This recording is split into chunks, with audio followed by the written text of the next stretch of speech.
It's going to be on Community Showcase Tools for Community Engagement, and we're going to have some ladies from Vulcan speak to us.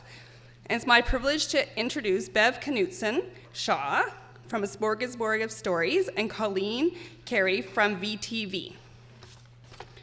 So Bev, after retiring from teaching, she developed a passion for the power of storytelling and digital media, and she believes that through listening and sharing of stories, we can transform the lives within communities.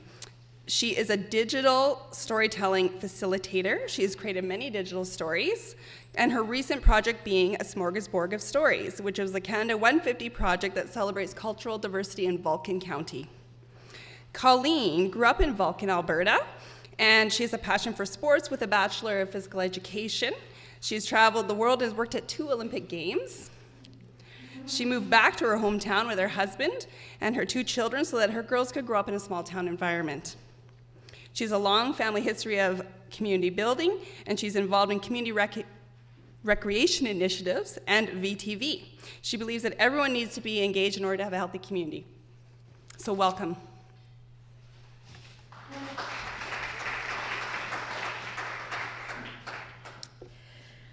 Well, thank you very much for having us here. I know everybody was kind of describing themselves today, so I'd say I was definitely a jock who secretly wants to produce and make films, but I'm not quite there yet. So maybe like Kobe Bryant someday with the Academy Awards, and how he said winning championships and the Academy Award was actually more special, which is pretty cool.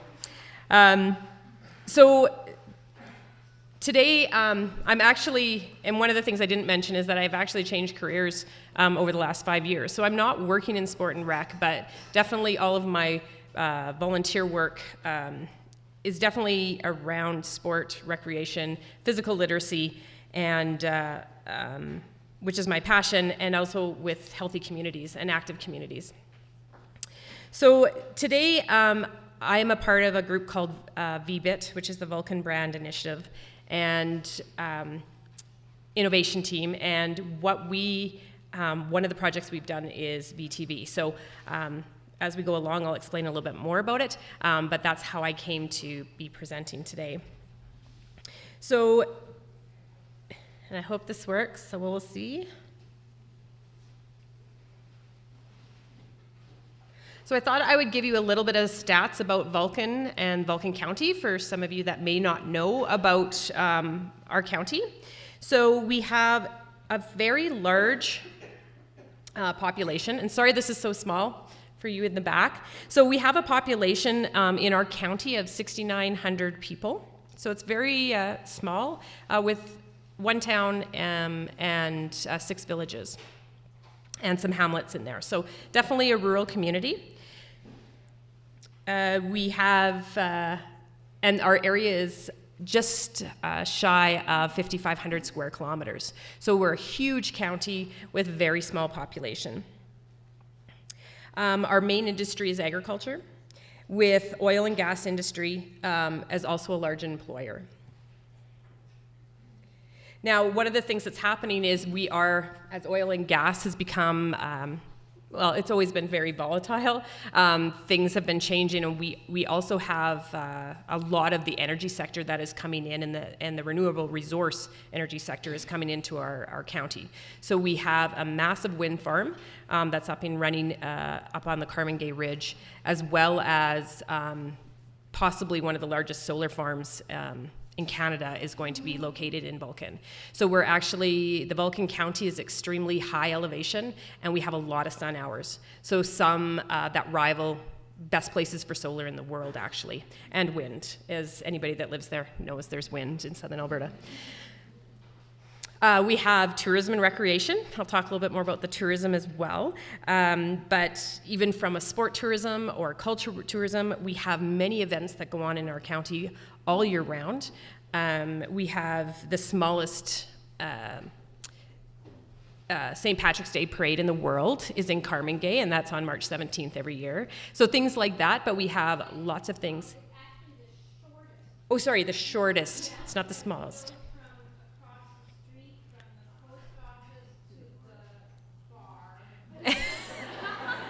You're right, it's the shortest.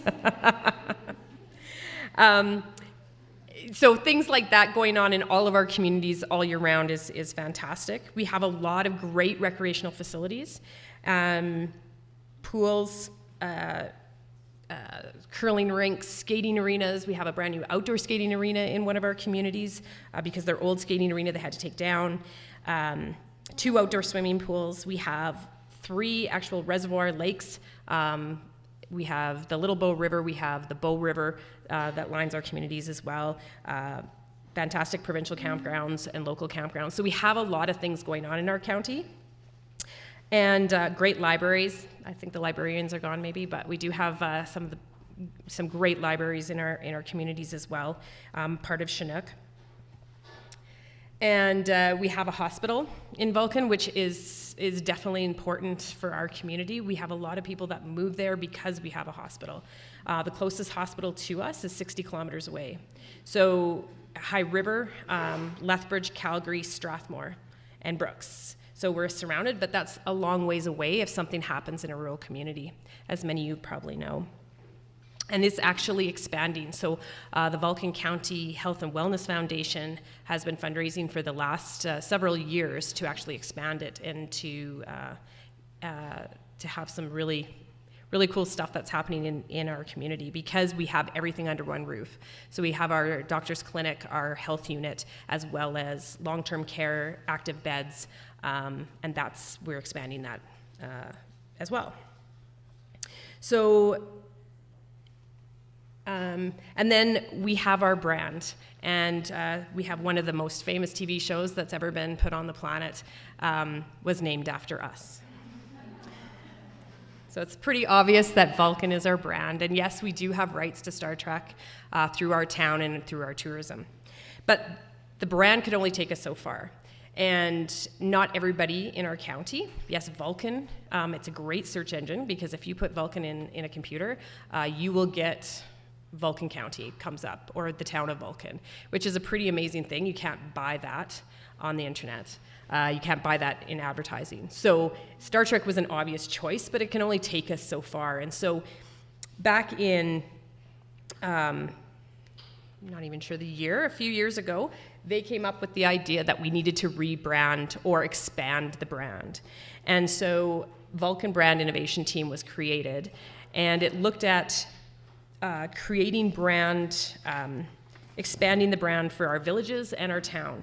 Because not everybody, a lot of our villages were like, Vulcan doesn't, Star Trek doesn't, they don't have Arrowwood in the Star Trek movies, or Milo, or Carmen Gay, or Champion. So each community, they developed a community action plan which encompassed everybody, and all of the villages and towns were a part of that. For Vulcan, we wanted to live long and prosper. We want to be a community that's thriving. So for us in Vulcan, in the town of Vulcan, being the most technologically advanced town in rural Canada is where we're going and where we're trying to take ourselves. So this brand action plan also identified some challenges that a rural community would have. And one of the big things were finding places. How do you actually talk to your people? Like, how do you get out to people? And lack of communication for our county is massive, and I think most rural communities would agree on that. So we have no local radio or TV. Closest is High River, and when we are in Vulcan, which is very central to Lethbridge, Calgary, we can get everybody's radio stations and TV stations now with cable and satellite and all these other things. So who's watching what? So to advertise on anything, it's just so diluted. It's extremely hard. So it doesn't make a lot of sense for us to do that. Newspapers are weekly, and the longevity of our newspaper, we're not sure. They actually recently just closed our office in Vulcan, which after over 100 years, now our local paper is based out of another town. And so how long are we going to have that? Plus newspapers, you have to be 2 or 3 weeks in advance to advertise. It's expensive. And how many people are actually reading our newspapers anymore, or our newsletters? And they're out of date by the time people get there. And in our society, we don't tend to think 5 weeks in advance to do our advertising, unless it's something that's ongoing. because we're used to things being able to happen right away. Isolation of residents. We find that people don't know what's going on in our community because it's so vast and we have no place to be able to, when the newspaper was the only form of communication, everybody got the paper. Now, not everybody subscribes to it, and so therefore we are just not seeing one place where people can get information. And so people there's a lack of engagement because they don't know what's going on or when things are going on. So one of the solutions that we came up with was VTV. So our mission statement is to create and provide content that connects, educates, and inspires our community. If you have the internet, you can get VTV. So anybody in our county, if you have a phone, you can get VTV. Anybody here that has internet, you can get VTV. Anybody anywhere in the world that wants to watch something that's happening in Vulcan can get VTV. So online is the best place for it because we can showcase to anybody that wants to see it. So here's a little interesting fact that every year there is more video being produced than the whole 1900s of the film industry, the professional film industry. So Hollywood, Bollywood, in 100 years, we're now producing more video every year. And that's because everybody's producing video, whether it's on their phone, whether it's through YouTube, whether it's through Facebook. Video is being produced all the time. Now, the quality may be a lot different, and the content may not be always what we want, but there is so much happening out there, and it's a medium that everybody relates to. It crosses barriers and borders. So whether you're in kindergarten or preschool, or whether you are in one of our extended cares, long-term cares, or someone that's on their phone can watch video and be impacted by it. With subtitles, using, no, I was gonna write it down and then closed captioning, but no, when people can't see it very well. Described video, yes, sorry. Everybody can watch video and actually be impacted by it with the right medium. And sorry, my sister actually didn't ever watch TV or videos, and then we found out she was, borderline deaf. So she got hearing aids, but she watches closed caption all the time, and now that's changed her experience because for years she didn't ever watch TV or videos or anything like that because she just couldn't hear the content. We have used a website platform, so we have had to change VTV. It's definitely grown into a model that we think is sustainable. And so basically we are using YouTube or Vimeo to stream our content, which is free. And then we have a website platform that's on top of it so that you can actually pull from the YouTube or Vimeo, and it's very inexpensive. It helps with vetting, it helps with security, because those websites are already doing that for us and making sure that the content is approved. But we also do not, we watch everything that goes up on our channel as well. And we use social media for promotion and distribution. And it is crazy how much that helps. We are trying to drive more people to VTV itself and do some exploration and finding videos there. But it is amazing how much social media can help boost videos. So I will use our hockey association used, they did a hometown hockey weekend. So they're not doing any tournaments, they're not doing any fundraisers, so they do one weekend. And all of the teams play on that weekend. And we did a video for them. We put it on Facebook to promote it. They shared it. They had over 3,000 views for a little hometown hockey weekend. And it was extremely well received. And the great thing about everything on the net is that we can track it. We can see who's looking at it. We can see how many people viewed it. We can see how long they watched it, if they watched it for 20 seconds or if they watched the whole video. But there was a lot of people with a lot of kids and a lot of grandparents that watched that video, we're pretty sure. So funding for the project, I'll be very quick. So basically our funding right now comes from grants, advertising, sponsorship donations, and business content production, which we charge for.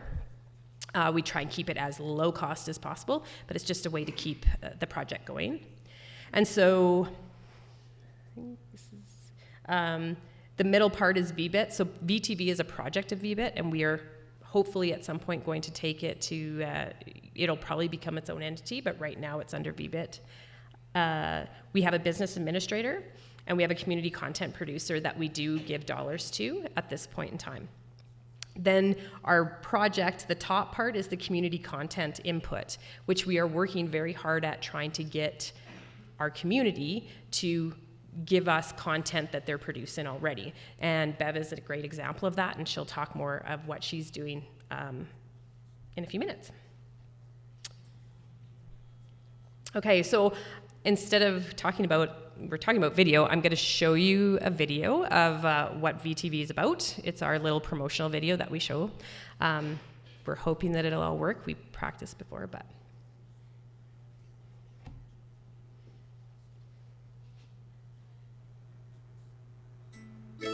VTV, or Vulcan TV, is an online community channel dedicated to events and businesses in the county of Vulcan. It's basically an online channel that's bringing everything together. The means that we market these days are so much different than the way it used to be. Because of the content, and the content is local, which is extremely exciting.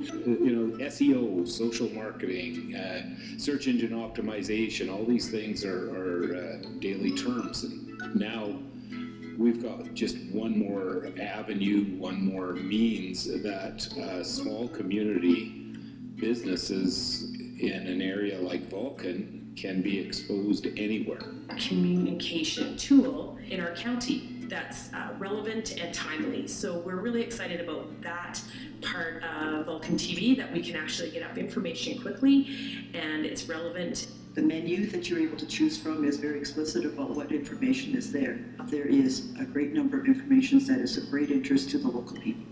The idea of being able to get the information that we have from a municipal level out to the people, it's huge for us.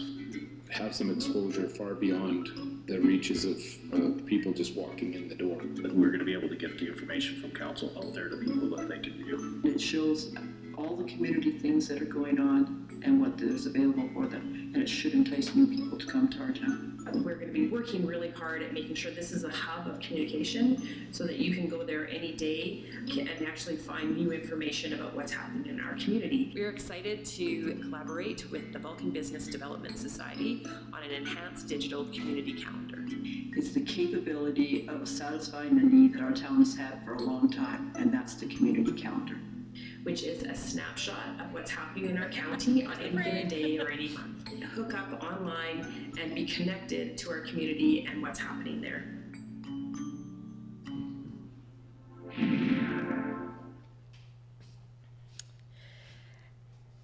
Yeah, so you saw the parade and you saw a few other things. If you're wondering what that is, it's the bubble bath, and that's the last day of our Vulcan pool before they drain all the water out. The kids actually can bring bubble bath and they make a whole bunch of bubbles, and it's a lot of fun.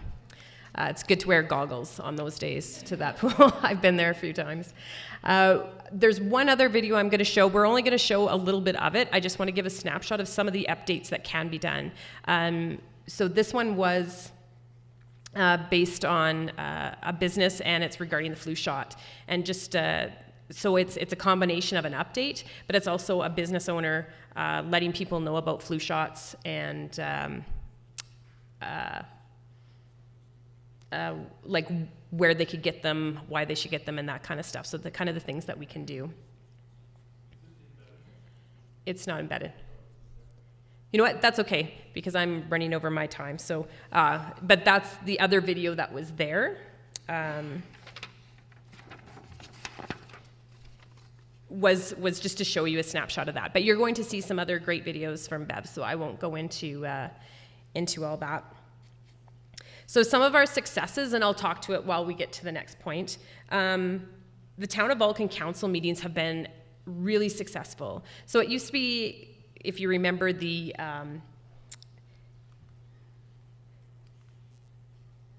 back in the day when people used to do council meetings on like on cable TV and stuff, and you could watch them. What we're doing now is they're actually filming their council meetings, and then we are condensing it so it's, so if there's little breaks or anything like that, that's gone, and putting them up. So you can go to the last 2 months of council meetings to be able to look at things. What they've found for the town of Vulcan is that it has created, it's been such a huge time saver for them, and it's extremely transparent. So when people phone in and say, why did council do this? The administrator can then go, okay, instead of me going through all of this, I'm going to give you the minute that it's at. I'll send you a letter, I'll give you the link, or I'll send you an email. You can go to that time frame where you need to watch, and you can watch the council meeting. And you can see exactly why this decision was made. And he said people either don't phone him back because now they understand how it happened, or they phone back and they're a lot more informed. And he said it's a better conversation instead of him trying to paraphrase what the council said. So that's been one of the biggest things that he said is just been invaluable for them. Promotion of local events and options for nonprofit as well as businesses. We do event coverage wherever we can and when people let us know about events. Creative video, so the SOTA group is our We Country Special Needs, and they have their adults that have coaches and that are physically or mentally disabled that live in our community, and it's a very large group, and they are actually developing their own channel because they have so much content, and the clients absolutely love producing video and talking about stuff that they do, and they do a lot of interesting things in our community, so we're really excited about that. Health and wellness, so the Vulcan County Health and Wellness Foundation, we actually have a health and wellness site, like our channel, but we are actually doing, there's a few ladies that are doing some interesting videos. There's a lady that does stretch therapy that's doing Facebook videos, but sometimes finding things on Facebook is almost impossible. So this was one place people can go and find it all the time. As well as another lady that's actually doing exercises for farmers when they're on their tractors so that they're not sitting for 8 hours a day, that she's developed some stretches and some things that they can do on the tractor. So she's married to a farmer, and she's developed some of these things to try and alleviate some of the problems that they find. We're working in the schools with students. We're doing digital citizenship, and Bev is actually doing that with our students so that they understand that what they put up on video is going to show people what they're like forever. It's up there forever, and people are going to be able to find it. So your personality and how you want to portray yourself is definitely, needs to be looked at, not when you're, and we need to start that in an early age. And actually the schools have it in their curriculum, but they don't even know where to start with it. So we are trying to help that with our schools. And working with filming, editing, and storytelling. And some of the future stuff that we are working on is live streaming. So we're working on getting some equipment so that we can do some live streaming of local plays or local events that we would like to be able to do that. So if you can't go to a play at the high school, that grandparents or family can actually watch it wherever they're at.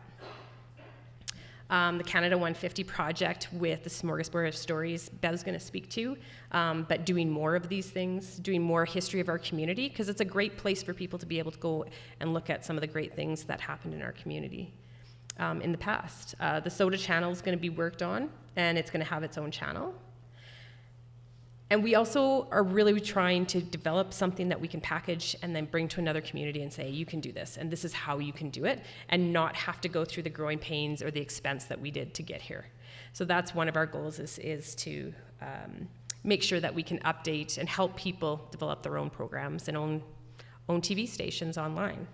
So I just want to leave you with a quote which I thought was very good for today's symposium, is that the miracle is this: the more we share, the more we have. And that was given to us by Leonard Nimoy. And when he visited us, he was a huge supporter of Vulcan and loved what we were doing. And we're very sad that we won't get to have him back again. But he is forever in our hearts. So, and he was a great component of communities and strong communities. So, and the next we'll go into storytelling. You want me to click? Oh, no, it's okay. What, do you have to push very hard? Nope, just okay. Okay.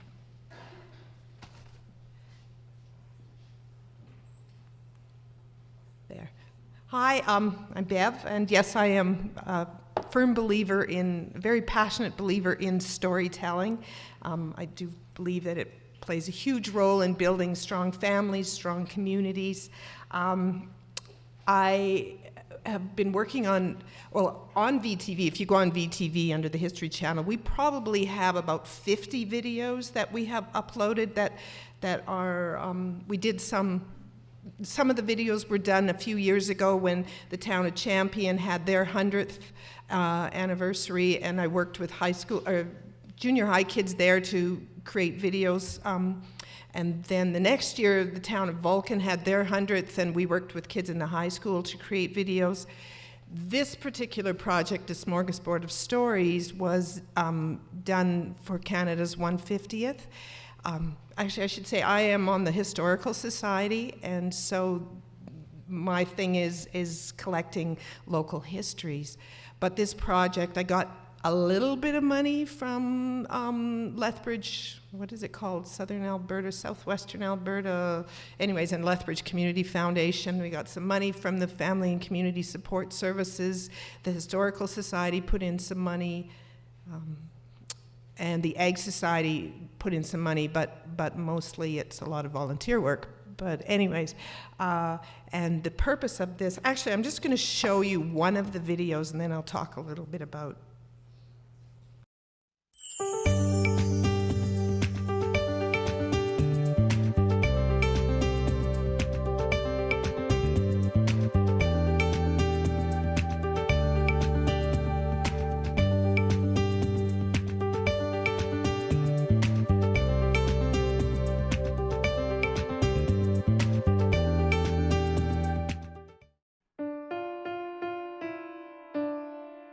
My grandparents, 3 out of the 4 of them, came from the Ukraine. They came prior to World War I, and because of all the unrest in the Ukraine, the system there was like a serfdom. There was never an opportunity for you to own your own land. They all kind of settled 100 miles northeast of Edmonton. The church in our community was certainly a gathering place, a main place where people socialized, but the faith was extremely strong. It was a Ukrainian Orthodox faith. Mom tells a story too that when the first generation came over, that's almost the first thing they did was build a church. Things were very harsh for these immigrants when they came. My great-grandfather, when he arrived with his wife and a few kids, actually dug a cave in the side of a hill and lived in there for almost a year. Some acquaintance they had gave them some chickens who lived in the cave with them, and so they could be wired under the bed for food and for warmth. Cooking is a mainstay. I mean, everybody cooks and you want to share it. At home with my mom and dad, they entertained a lot. They had visitors, people coming over for Sunday meal. My mom always had a Sunday big meal prepared because someone might drop in, and someone always did. Always at my Baba's, she was always in the kitchen. And my mom too, working with her. The meals at my Baba's, like her fridge would look empty when you go into her house. It wouldn't look like there was much in it at all. But every meal was multiple courses and good food, hearty food, rich food. My dad really enjoys it all. You know, when we go to the farm, he always jokes that he gained a few pounds. Ukrainian foods are generally very high calorie. Cream in most dishes are fried. Our traditional petahe was made with homemade cottage cheese and dill, and always cooked in a cream sauce. That petahe supper was an everyday meal. It's petahe, and then you'd have kubasa, which is garlic sausage, and then homemade sauerkraut. But I'm introducing the foods back to my kids because I certainly want them to get to know it. So I feel like I've been lucky, and I've had the opportunity to work with my mom and my Baba for most of my life. Doing this today wasn't a rarity. My mom and I do quite a lot together whenever she cooks a lot, and we always work together in the kitchen, whether it's Ukrainian or English foods, but certainly it's the Ukrainian ones that you want the recipes to stick, and I guess the time is a little bit more special. As a kid, our jobs were always to wash the dishes. There's no dishwasher, so I would wash the dishes and one of my cousins would dry. Standing on a chair, like we were little, but we had to take part. I always remember braiding bread, or talking about my Baba braiding bread, because the breads are beautiful, they're extravagant, with braids and twists and little doves. It's really, I didn't appreciate my Ukrainian culture until I moved away from it. When you're living it, you don't know how different it is, or how special it is, or how unique it is, until you're away from it. At the time, it was just too common, and it was a lot of work. Happy 150th, Canada! So what we've done is we've completed 15 videos, and there's 3 more that are in the works. And the purpose of these was to celebrate culture and diversity in our county. It was, one of the goals was to show how food helps to create community, because everybody, it is the one thing that pulls us all together. Everybody likes to eat, and everybody likes to celebrate their own cultural foods. It was to celebrate how we are alike. I have to admit, I have a little political side to me, and sometimes people in my county think that we're a mighty white little community, right? And they think that there's not a lot of diversity, and it was, so many of them said to me, I can't believe how many different cultures we have in this community that I was so unaware of. So, but it was also to celebrate the diversity and to show that, isn't that great that there is so many differences. It also helps to show what the values of our community are, because when you hear people's stories, they might only be little glimpses into their life, but you can tell what's important to people when you hear their stories.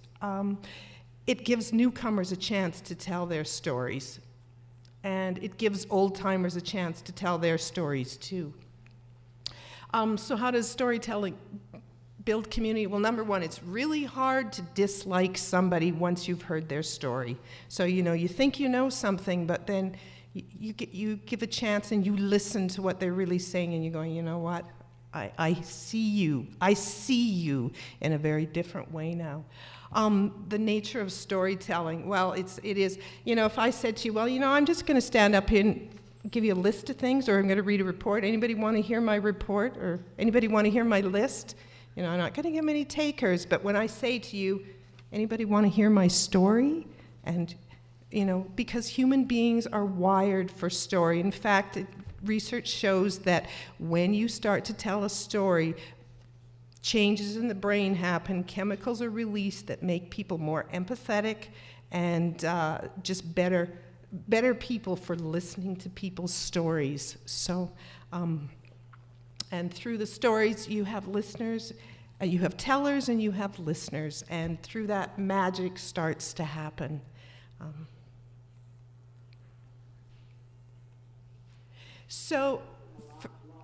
Whoops.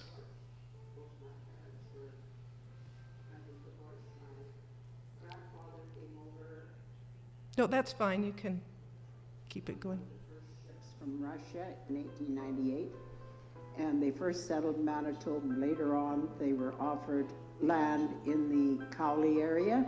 Now, my mother's grandparents came around the same time. Anastasia is a Doukhobor community in between Arrowwood and Milo. And that's where my mother lived and went to school there, and she did work for Anastasia.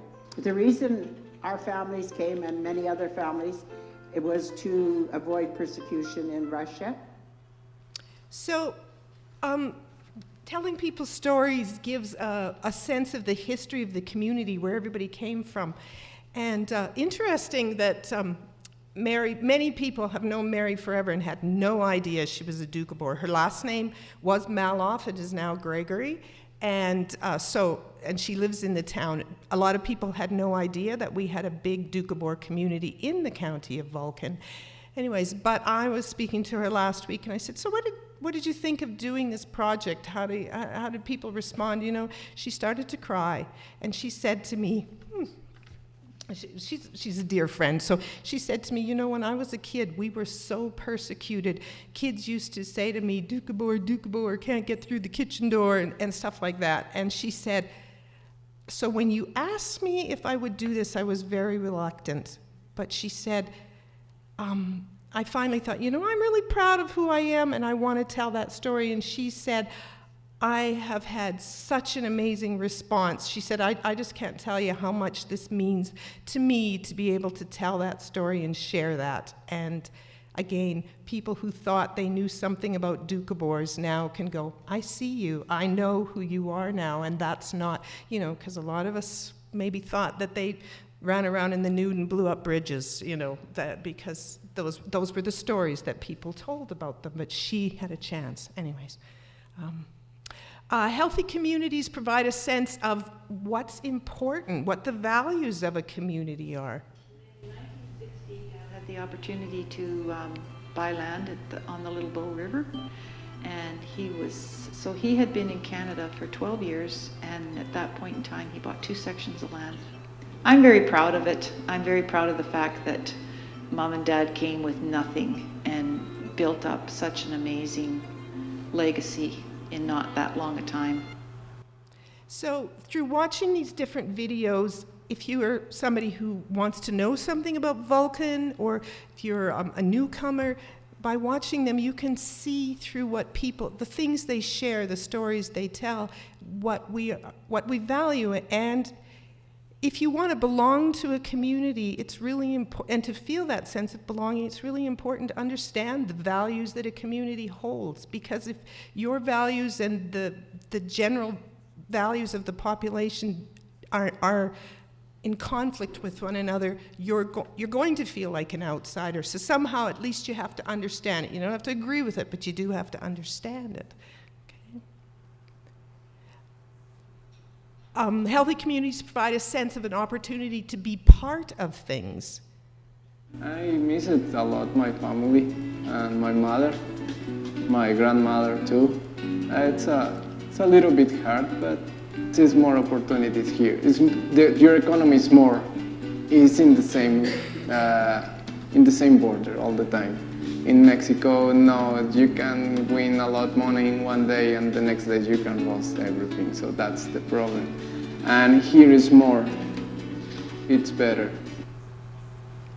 So, this is a Mickey, a guy from Mexico who, they've been here 2 or 3 years now, and so he is so excited to know about the community, and he's so excited to share what's going on in the community and to be a part of that. Also, he had a chance to tell his story, and so when people don't really know, I mean, we haven't had a lot of Mexican people in the community, so they got to learn a little bit about Mexicans, and I'll talk a little bit later, but we did have a special night, and so they came out and they brought their some pozole soup, and they were just thrilled, and they really do. There's just such a sense of pride in them now because they've had the opportunity to share part of who they are with people. Healthy communities are open to diversity. When we got getting to know the neighbors, we had some of our neighbors over here, and Hila cooked, and everybody loved it. Now they can't wait to come back and eat Indian food. And so does the art society in Vulcan. They love the food. Mo Pickersgill, she loves Indian food.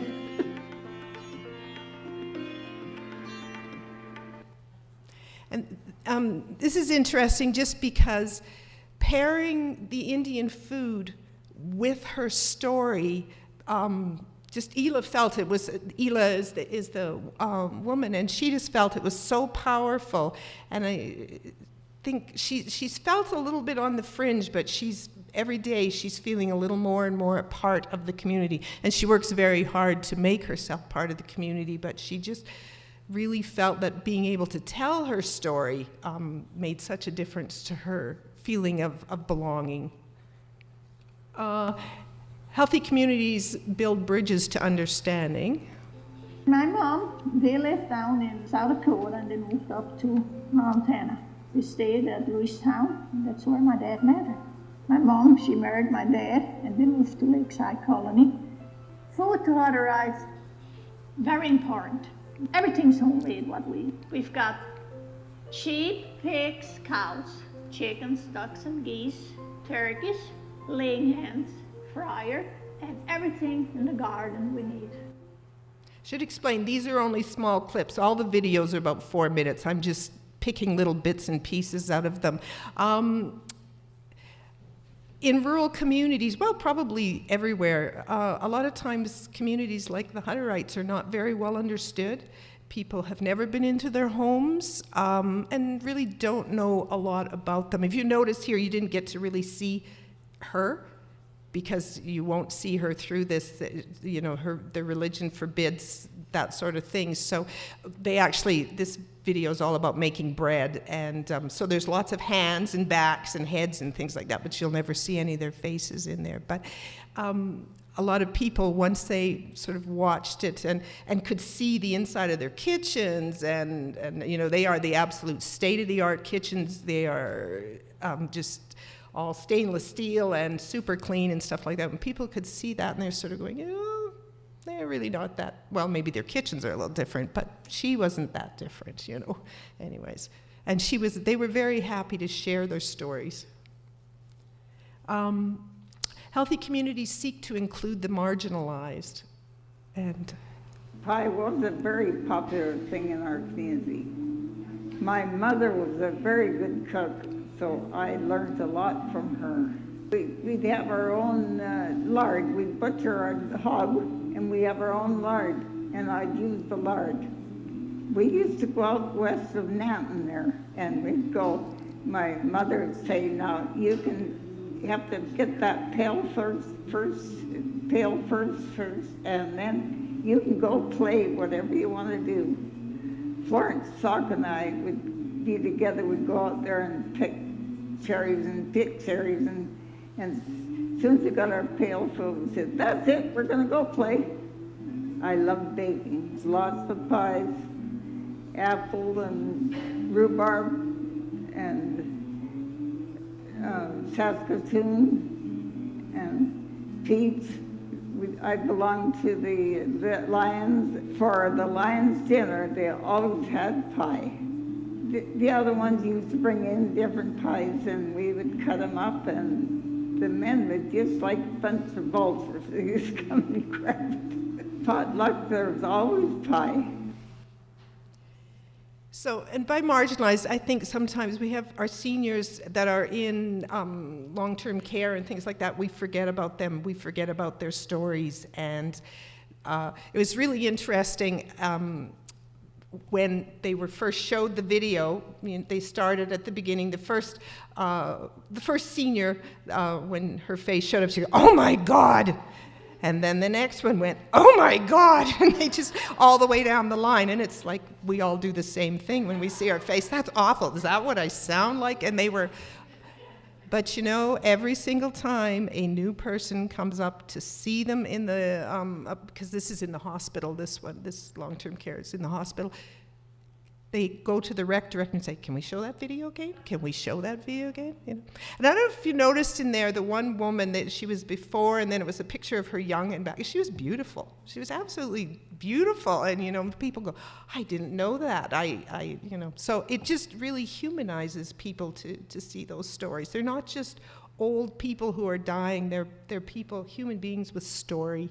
And anyways, the process, so first of all, there was determining the focus of the stories. So I would go in and, well, ask them, well, what is it what is it you'd like to cook? What do you want to talk about? So they would, we'd figure out the process of we'd figure out what they were going to cook, what the story was going to be about. and who was going to actually do the storytelling, whether they wanted to tell it themselves, or they were going to have, who was going to be involved in the cooking. Did they want granddaughters, grandsons, daughters, sons, whoever. Then we'd gather the piece of the story. So I would go out to their house, they would cook a meal, and it was such a fun project for me. They'd cook, and I would just film them cooking, and then after that, we would sit down and I would interview them and get that story, and then the hard part is collecting a lot of the still pictures. They would have to dig through their archives and get still pictures. Sometimes I'd have to go looking for other pictures, but that's a big part of the work. And then I would edit them, spend a lot of time just putting the story together. And then there was the sharing of the stories. So VTV takes them and, I upload them to YouTube, then Gail, who's sitting over here, she takes them and she puts them onto VTV. They go on to, we both post on Facebook, which really helps. And then in November, we had an evening, we had a launch, and so we invited all the people. Sharing the story. So Vulcan TV through social media. I also got money from the Ag Society to buy tablets, so all the videos are posted on the tablets, and they're at the museum, so anybody who comes into the museum then can grab one of the tablets and the headsets and listen to the stories. The Hutterite one, the only place you'll find it is on the tablet. They wouldn't allow it to be on the internet. They're on YouTube. And then we had a public celebration. My name's Bev Knutson-Shaw, and tonight we are celebrating Canada's 150th birthday. One more celebration.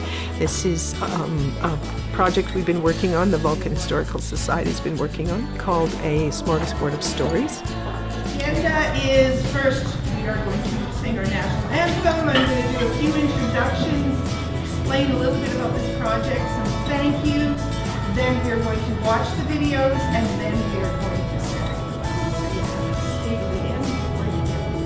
A smorgasbord is a Scandinavian word, a Swedish word, and it means a spread of the table, right?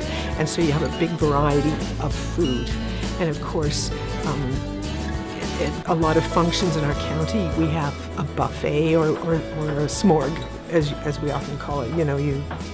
Everybody comes to the community function, and of course, the more diverse the food, the better it is. And that's kind of like Canada, that's kind of like Alberta, it's kind of like our county. The more diverse we have, the richer it is.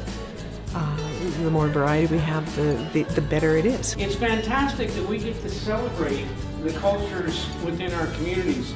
I come from the city of Brooks, and a few years ago we started hosting a Taste of Nations, and we have many diverse cultures that are new to our country and new to that community, and the people really enjoyed coming out. But what we were missing was the heritage part, and that has begun to come now as part of the Celebrating Brooks. So it's great to see the heritage recipes that you're talking about and making it being celebrated in this country, in this community, because it is a rich heritage. That's what we're doing, is we're looking at the diversity in our county, the people, and one of the ways we can do that is through the food that they actually have brought. And of course, that's a thing that all cultures have in common, is a love of food. What it is it's a celebration of the cultural diversity in our county. And like any s'more, the bigger variety. And that video, so what was achieved? Well, there was lots of bonding. And a lot of barriers were dissolved. Some connections were made with people. A lot of trust was established. A lot of knowledge was transmitted. And as a result, our community is stronger. So, anyways, thank you.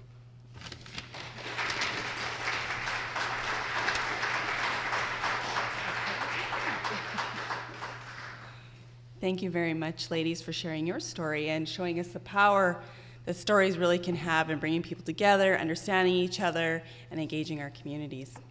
So Now's the time if you have any questions for either of these speakers. Being a longtime resident of the Blackfoot tribe, you know, I used to fight a lot of these guys called Vulcans. And I used to even beat their cowboys. And to this day, we still haven't established any kind of communication between us. It seems like you guys are just gearing for Vulcan. For some reason, you guys are on the Blackfoot territory. You have never once come to our reserve to even ask us, how do we integrate, how do we get along together? It seems like all these years, you know, like I'm 67 years old, and you guys have always excluded us, and you guys are always for yourself. Why is that? Why don't you have the natives involved with anything? I've never seen that. Elders have come to me, and Vulcan is always the one that, you know, you guys seem like you're so good. You know, it is. You know, I'm proud of you. You know, I'm proud of Captain Kirk. He's one of my favorite guys when I was younger, but still, you have this, you don't like the Indians, you don't involve us. Why is that? And then you have your own program. You've never involved us once. And I've talked to Chief and Council last week, and we were talking about Vulcan. Vulcan is on Blackfoot territory, but yet Vulcan is made up of checkerboard squares. We own a lot of those lands. Vulcan owns a city, but why don't you involve us? You know, I'm an elder. You know, I love Vulcan. I love that restaurant when I go through there, but yet, you still, when we go there, we have this like, you guys don't like us, especially natives from Blackfoot. You guys are, you know, I'll tell you the truth. You know, I used to be an RCMP at Bardia. You know, I don't know how many people I've fought from Vulcan. I even fought the mayor one time. And, but still, why don't you integrate the natives in your program with Vulcan? You guys are moving so much ahead, and we all are trying to move ahead, but you exclude us. Why? That's my question. Well,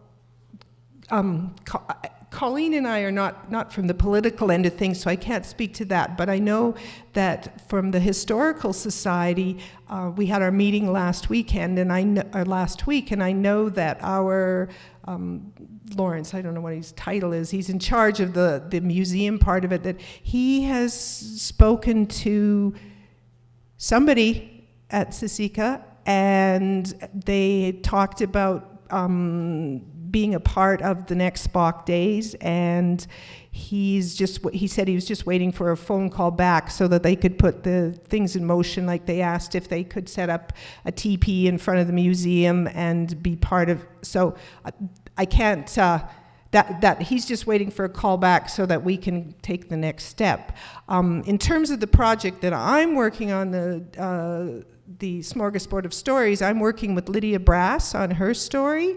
And hopefully, well, I have to admit, I'm being a little bit chicken to go out there right now because of the roads have been so bad. But hers is the next. I've got part of her story started, and I did go out last to Indian Days out at Gleason last August, in the August long weekend. So I've got a bunch of footage to go in that. I mean, that's what I can do. All I wanted to say was that we should be working more hand in hand together. I haven't seen that done. You know, I'm from the reserve, I'm an elder, and I haven't seen that really done with Vulcan. You know, I have relations that live near Vulcan and Arrowwood, but I don't know. We got to work together. I know what you're doing on your end, but still, you have to kind of make a conscious get us effort. Involved. Yes. If not, then maybe you should just tell us to get out of Canada. Well, I totally agree. Like I said, I grew up in Vulcan, and many of the people in my class came from the Blackfoot Reserve and Sisika Nation. Were a part of and there was more in our high school then, but it was very divided on who came. And back then, I'm not sure why, but there was definitely families that came over and families that went to Gleason or Clooney, and I believe it was due to probably location more than anything. But again, I don't understand. And there was a lot more going on, I believe, in the county then. I know that the Arrowwood School, actually the second language that was taught was Blackfoot. Now, again, that was when I was growing up, and that's been a few years, and I was gone for quite a few years, and it seems like there has been a disconnect while I was gone, but it seems like we are starting to still see, and I know that some of the things that happened was like even with school boards. And so things, again, that we do need to bridge, and I totally agree that with VTV and with our stories and all that type of thing, we should be telling them, because we do have a lot of people that are very involved in our community. And I worked with a group, Rainbow Literacy Society, which was adult and family literacy, and we had a very close connection with Siksika Nation. And we had people on the board, and we were doing programs there in the preschool and the 0 to 6 ages. So that when I started working with them, there was a good connection. But you're very, very right that there is definitely a bridge that we need to build with the Blackfoot Nation and Vulcan County. I would totally agree with that. And a lot of our political situation, we have to work with that, because we're dealing with political situations that can't get along. Our counties and our town councils and village councils sometimes aren't on the same page either. So thank you very much for that. And thank you very much for responding to that. Thank you. Thank you. I think we have time for one more question. Is there anyone else? I'll speak very quickly to VTV. We embarked on the project starting in 2014, and it has taken a very hilly journey to where we're at now, because we want it to be sustainable. We try and find people that have the expertise to help us and to help pass that education onto our schools and our adults and that type of thing. We're trying to make it as easy as possible. One of the things we're working on is possibly an app so that people could go on, do an update of what's happening in their community, and it'll be much easier to upload versus them having to learn a different technology. So more like the Facebook Live or something that everybody should be able to use with a small amount of instruction. Bev's videos and that kind of stuff are definitely something that are outside of my realm, and I'll let her to speak on how much experience she has. Well, I learn something every day, so probably the video, the interview, the editing, all that kind of stuff is probably around 30 hours for every video. I really don't know. Usually, like if people ask me how much would I would charge, I would say, well, 10 hours and $300 a video. But I mean, it's probably more like about 30 hours. If people have all the pictures and I don't have to search for any of them, and I don't have to, because sometimes I'm driving, if I go up to Arrowwood, I'm driving, at 40 minutes or so to get to where I'm going, but anyways, learning how to there's a lot of like I use a Premiere Pro, which is a real high-end, it's a real high-end video editing software, but there's lots of software out there that's available now that's not expensive that people in the community could learn how to use. Yeah.